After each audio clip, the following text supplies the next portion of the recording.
All right, so if you stepped outside at all this afternoon in Denver, congratulations. You have now experienced the hottest day ever recorded in the month of March.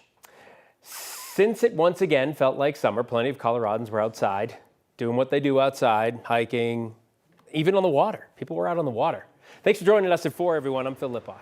I'm Alexandra Lewis. Glad to have you with us. A cool down is eventually coming, but it's not going to last long when it does get here. So let's check in with our Kathy Sabin on this hottest day in March. Who would have thought, Kathy? Right. Welcome to summer in spring yet again. All-time heat records during this, which has been such an unprecedented fall and winter and now spring in Colorado. And so outside we go. Our forecast high today is 89 degrees. The record is 75. The average high is 59, and 86 is the all-time record high. So where are we?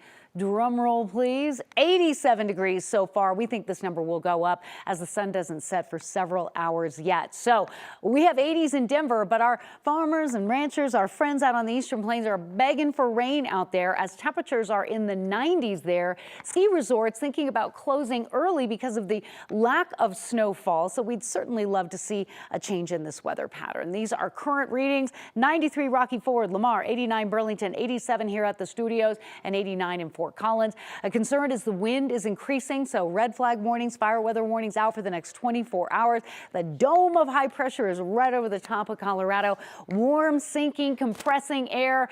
Not much in the way of even cloud cover today, but some changes coming in the next 48 hours. So nice night to be out. I'd grab the sunscreen, the hat, and a bottle of water.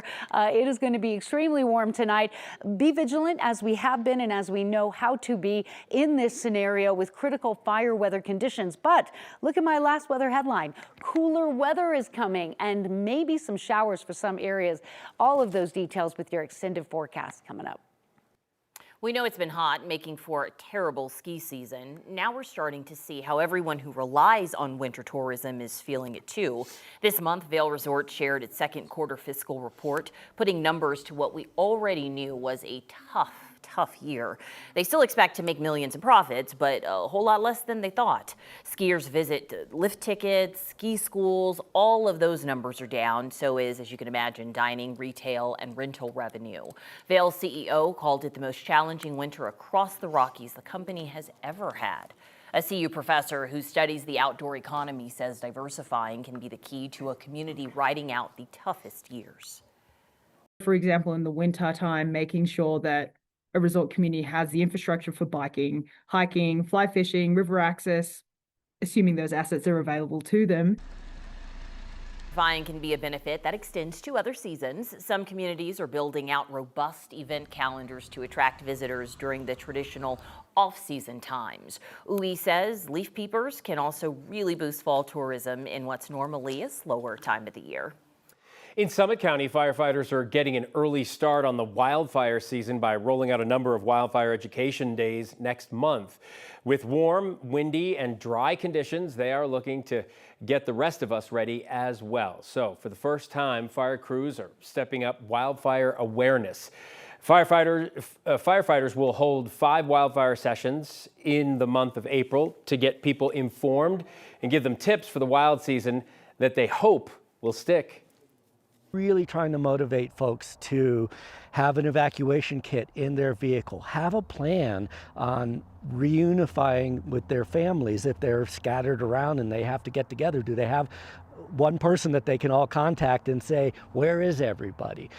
Talking with your neighbor and making sure a trusted neighbor has a key to your house so that the neighbor can get your dog out of the house if you're not home. Yeah, in a normal year, they do 1 or 2 sessions in the spring. The first meeting is set for April 2nd. One of Colorado's newest alert systems has quickly become the most used. The Missing Indigenous Persons Alert, or the MIPA, was created back in 2022.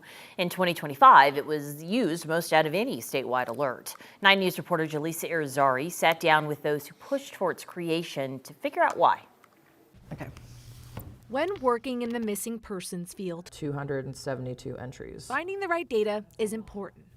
to Raven Payment, and so many others trying to work themselves out of a job. I would like to see a trend for the MIPA, for example, going down, not because, law enforcement's not utilizing it, but because we have finally established such an effective program to protect our community members that they're not going missing at these large numbers anymore. And unfortunately, right now, each year the numbers go up. So here we are. Payment is a member of the Missing and Indigenous Relatives Task Force of Colorado. The group advocated for the Colorado law creating Colorado's Missing Indigenous Persons Alert, or MIPA, requiring officers to issue a statewide alert. Usage has only gone up since its launch, hitting 67 alerts in 2025, the most of any statewide system. The current 2026 data is on trend to issue even more. More than one Native person goes missing a week in the state of Colorado. Now we have the validation that it is a problem, and so now it's that extra ask of how do we fix this? The MIPA was the reaction. Now what do we do to be proactive? That is a question Payment is putting every effort into answering. She believes the increase in alerts could be for a few reasons, one being law enforcement simply being educated on it and in turn using it more, without the task force having to get involved. All but 5 have been found safe since the MIPA was issued. While the alerts usage has been effective, Payment says a bigger issue remains, one she'll continue searching for a solution to. Now what do we do to start preventing this and to no longer need to have a MIPA anymore? Payment says there's still work to do in educating law enforcement so these alerts can be issued faster and more clearly. A big challenge, he says, is that while officers may identify someone as Indigenous, they sometimes don't include the person's tribal affiliation, information that could help with policy and locating the person. Alex? Did they zero in on areas where they're seeing this the most, these alerts going out? Yeah, the Denver metro area is a really big spot where they see a lot of the alerts, in the Colorado Springs area as well. And another thing that they're concerned about is the youth. There's a lot of teens that are going missing. Scary statistics. Jaleesa, thank you. Denver is installing its newest archbishop today. Archbishop James Golka is taking the role, replacing the retiring Samuel Aquila.